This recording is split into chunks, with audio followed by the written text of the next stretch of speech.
What's up everybody, it's Tilo, and that means it's time to make more hot sauce. Today we're going to be making the legendary Johnny Blumpkinseed. I wanted to make a fall style sauce for a long time, but I stayed away from apples because I was worried about the consistency. But as it turns out, it works great. This is more like a sweet sauce with a little bit of bite to it, so you can give it to your friends and your family and not worry about them going into cardiac arrest. If you're going to make any of these hot sauces, I highly recommend making this one. So without further ado, ladies and gentlemen, I give it to you, Johnny Blumpkinseed. Okay, so you're going to need 2 tablespoons of brown sugar, 4 tablespoons of white sugar, 4 cups of apple cider vinegar, 4 tablespoons of salt, 2 tablespoons of cinnamon, 3/4 of a cup of pure maple syrup, 2 cups of apples, some jalapenos, some sweet peppers, 1 red onion, and 6 cloves of garlic.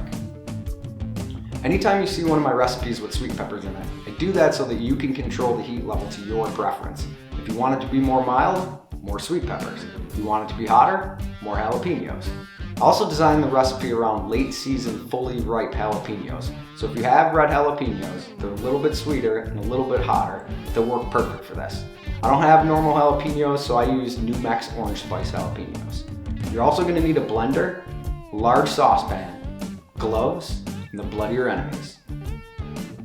Okay, get your knife out and start cutting your jalapenos up. If you watched my salsa video, I demonstrated all the brilliant ways that you can cut them. Cut and de-seed your sweet pepper, and you can take the membrane right out. On hot peppers, I try to keep it in because it contains a lot of heat. Doesn't matter on sweet peppers. Cut your onion up, have a good cry. We all know you need it. And then prep your garlic up.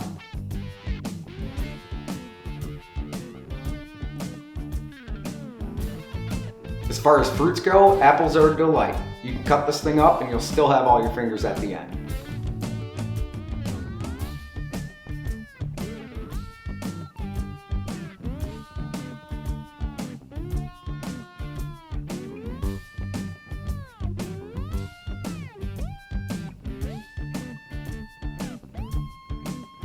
Okay, now that the hard part's done, you can relax and take everything over to the blender.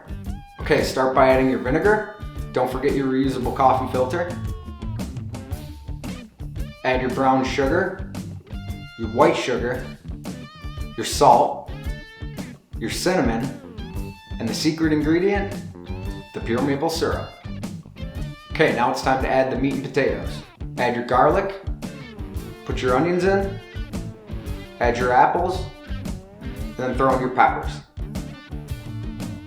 You might have to split this in 2. I have a 9-cup blender, so I don't have to worry about it, but if you have a small blender, definitely split it because you do not want this lava flying in your eyes. Pulse your blender a few times, and then give her a go. Once you have it blended up really well, bring it over to your stove and pour it into your large saucepan.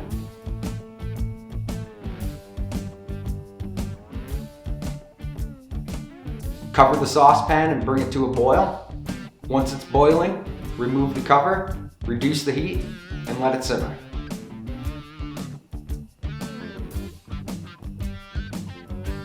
Okay, this is always the best part of the trip. Now all you have to do is wait. And since everybody's sleeping, you can take this opportunity to play with your toys without anybody judging you.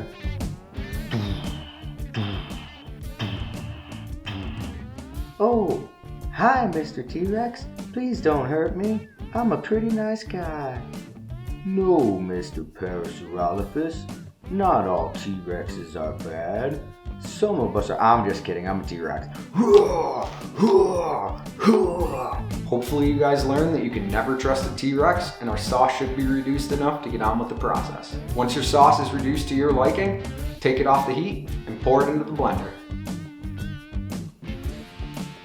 Give it another good blend and get your sauce bottles ready.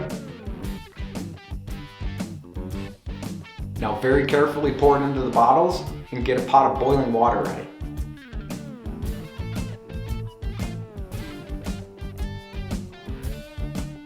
Now cap your bottles, put shrink caps on them, and seal them up.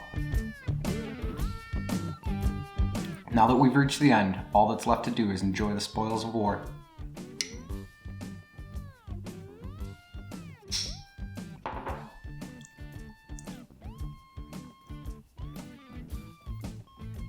That's fantastic.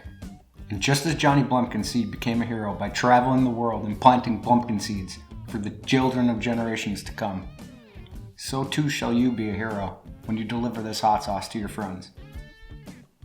Thanks for watching, everyone. I hope you enjoyed this as much as I did, and I really hope you try this one out. It's safe for everybody. And as a side note, everything that I used in my sauce was locally grown except for the red onion. So until next time, have a good one.